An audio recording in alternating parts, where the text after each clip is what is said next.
सोलापूर जिल्ह्यातील दक्षिण सोलापूर, उत्तर सोलापूर, मोहोळ आणि माढा तालुक्यातील अनेक गावे महापुराच्या पाण्याखाली गेली आहेत. पशुधन, घरे, दुकाने, फळबागा आणि पिकांचे मोठे नुकसान झाल्याने जनजीवन विस्कळीत झाले. या पार्श्वभूमीवर गोकुळ दूध संघाने सामाजिक बांधिलकी जपत पूरग्रस्तांच्या मदतीसाठी धाव घेतली.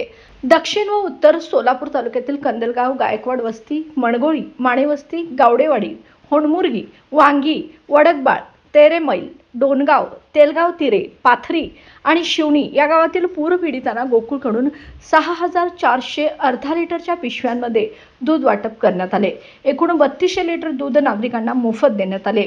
लहान बाळे, वयोवृद्ध आणि दैनंदिन चहा पाण्यासाठी दूध आवश्यक असताना महापुरामुळे झालेल्या दुग्ध टंचाईत गोकुळचा उपक्रम पूरग्रस्तांसाठी दिलासा ठरलाय. नागरिकांनी या मदतीबद्दल गोकुळचे आभार मानलेत. दक्षिण सोलापूरचे तहसीलदार अभिजित नरवडे यांच्या मार्गदर्शनाखाली आणि शासकीय अधिकारी यांच्या उपस्थितीत वाटप पार पडले. यावेळी ब्रह्मदेव माने शिक्षण संकुलाचे संचालक पृथ्वीराज माने, तिरेगावचे गोवर्धन जगताप, रामकाका जाधव, सरपंच संजय गायकवाड, उपसरपंच मधुकर कांबळे, प्रगतशील शेतकरी हरिदास जमादार, विठ्ठल घंटे, बालाजी घंटे, प्रशासकीय अधिकारी नासिर पठाण, तलाठी कोकरे, पुरवठा अधिकारी निखिल महानोर, सोलापूर गोकुळ डिस्ट्रीब्युटर रवी मोहिते, संग्राम सुरवसे, मोहन चोपडे, निलांजन चेळेकर तसेच पूरग्रस्त नागरिक उपस्थित होते.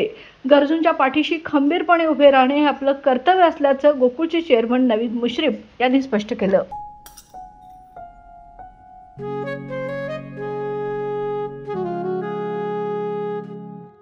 बाबा, आज येताना बासुंदी घेऊन या ना. अगं, कालच आपण आईचा वाढदिवस होता म्हणून आणली होती ना.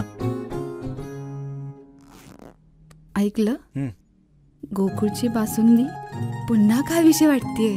खरं सांगू, मलाही खावीशी वाटतेय.